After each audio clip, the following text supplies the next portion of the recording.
નમસ્કાર દર્શક મિત્રો, @ગુજરાતમાં આપનું સ્વાગત છે।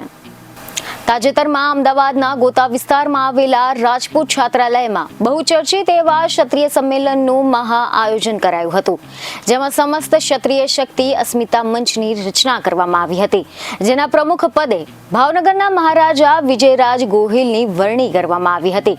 સમાચાર મુજબ એવી જાણકારી મળી રહી છે કે આ કાર્યક્રમ દરમિયાન પદ્મિનીબા વાળાએ પોતાનું અપમાન થયું હોવાના આક્ષેપ સાથે હોબાળો મચાવ્યો હતો અને હવે આ મુદ્દે સંકલન સમિતિના પીટી જાડેજા પણ મેદાને આવ્યા છે, જેમને અસ્મિતા મંચની રચના પર અનેક સવાલ ઉઠાવતા આકરા પ્રહારો કર્યા હતા।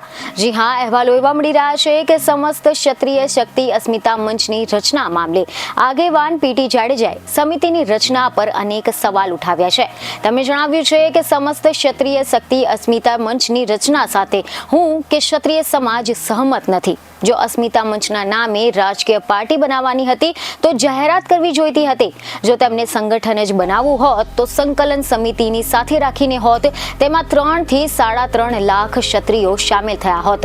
જો રાજકીય પાર્ટી બનાવવી હોય તો તે શક્ય છે અને 18 વર્ષના લોકોને તમે સાથે રાખો, જેમાં 6.5 કરોડ છે, જે પૈકી ક્ષત્રિયોની સંખ્યા અત્યારે 3 કરોડ જેટલી છે, જેનાથી 100% નવી પાર્ટી બને અને સફળતા મળે।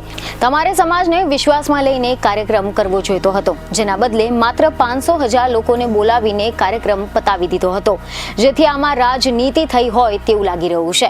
જો રાજનીતિ હોય તો જાહેર કરો, પરંતુ સમાજના બે ઊભા ફાડિયા ના કરશો। ક્ષત્રિય અસ્મિતા મંચનું વિલીનીકરણ કરીને સંકલન સમિતિને મોટી બનાવવા માટે આગળ આવો।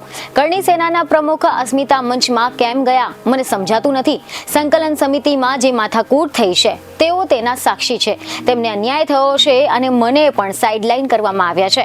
સંકલન સમિતિમાં 1-2 સભ્યો એવા છે કે જેમને બોલાવા દેવામાં આવતા નથી અને હું સંકલન સમિતિમાં રૂપાલા ઓપરેશન પૂરતો જ હતો, પરંતુ અંદર જે રંધાઈ રહ્યું છે તેનાથી સમાજને જ નુકસાન થઈ રહ્યું છે અને આ જ કારણોસર હું સંકલન સમિતિમાંથી રાજીનામું આપી રહ્યો નથી। બીજને ખબરો સાથે ફરી મળીશું। ધન્યવાદ।